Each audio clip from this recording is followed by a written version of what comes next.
Assalamualaikum, selamat petang Bu Yefri. Waalaikumsalam, selamat petang.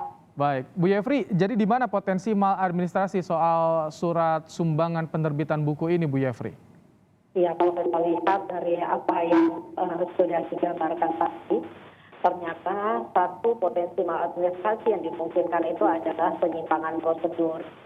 Karena kita sudah sampai saat ini belum melihat bagaimana prosedur yang seharusnya dilakukan sesuai dengan aturan yang ada. Itu menjadi bagian yang terpenting. Nah, jika memang tidak ada aturan yang mengacu, yang diacu dalam pembuatan perencanaan ini, gitu ya, keluarnya tempat ini, maka kita bisa juga potensi penyalahgunaan wewenang. Baik, penyimpangan prosedur, sebetulnya prosedurnya seperti apa jika pemerintah provinsi hendak meminta sumbangan, memungut sumbangan dari pihak swasta Bu Yefri? Ya, semestinya ada satu, itu masuk di dalam rencana daerah. Nah, jika daerah merencanakan, tentu daerah harus melihat sumber dananya dari mana. Misal sumber dananya dari APBD atau dari pihak ketiga. Kalau dari pihak ketiga, maka harus ada prosedur pembuatan PKS-nya, gitu ya. PKS itu maksudnya perjanjian kerjasamanya. Gitu.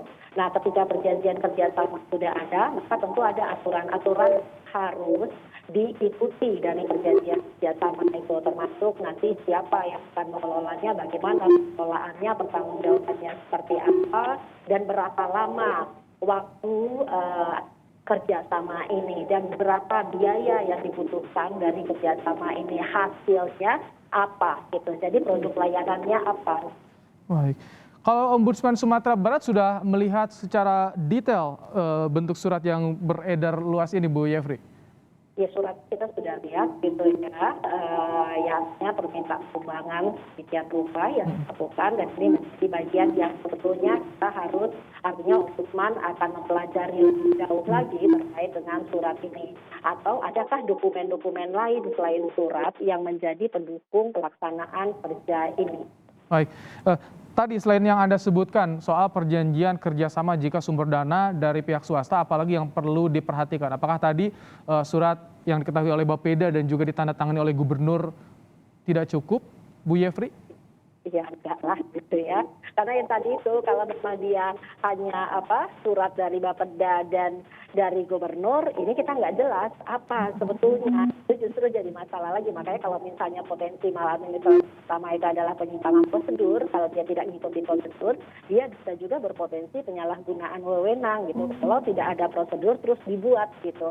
Nah, hal ini yang perlu kita pelajari lebih dalam sehingga ini menjadi clear, dan mudah-mudahan juga seperti tadi disampaikan, pemerintah segera juga menyikapinya gitu, tidak membiarkan berlarut dan menjadi isu publik yang tidak jelas kemana harus penyelesaiannya.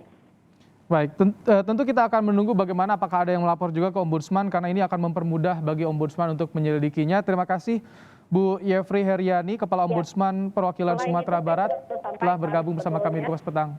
Baik. Sebetulnya, Mas, ada satu, selain laporan masyarakat, Ombudsman sendiri bisa melakukan yang namanya inisiatif investigasi. Baik. Jadi, laporan masyarakat, kita juga bisa melakukan pengawasan dan pemeriksaan terhadap kasus-kasus atau kondisi-kondisi yang menjadi perhatian publik, dan itu merugikan publik.